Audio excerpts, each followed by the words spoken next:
आज वसमत येथे दिनांक 23 जानेवारी 2025 रोजी तहसीलदार साहेब व तहसील कार्यालय वसमत यांना सामाजिक कार्यकर्ते व राष्ट्रीय मानव विकास फाउंडेशन संस्थापक अध्यक्ष आनंद खरे यांच्या वतीने निवेदन देण्यात आले।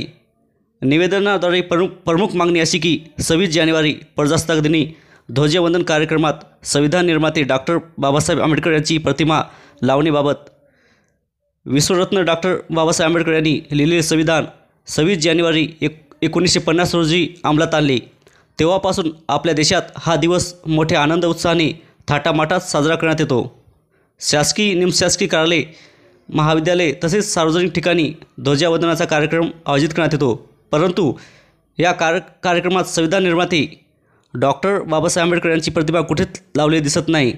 ज्या महामानवाने या भारत देशाचे संविधान लिहिले आहे त्याच महामानवाची प्रतिमा लावण्यास टाळाटाळ का करत असल्यामुळे डॉक्टर बाबासाहेब आंबेडकरचा व देशाचा अपमान आहे।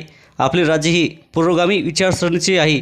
हा प्रश्न फक्त आंबेडकरी समाजाचा नाही तर देशाच्या आणि राज्याच्या अस्मितेचा आहे। त्यामुळे आपण या विषयावर त्वरित निर्णय देऊन डॉक्टर बाबासाहेब आंबेडकरची प्रतिमा प्रजासत्ताक दिनी व ध्वजवंदन कार्यक्रमात लावण्याबाबत आदेश पारित करावा अशी मागणी मुख्यमंत्री यांना तहसीलदार यांच्या मार्फत राष्ट्रीय मानव विकास फाउंडेशन राष्ट्रीय अध्यक्ष आनंद खरे सामाजिक कार्यकर्ते यांच्या वतीने देण्यात आली आहे। समृद्धी मराठी न्यूज करता वसमतवरून सुमेध मस्के।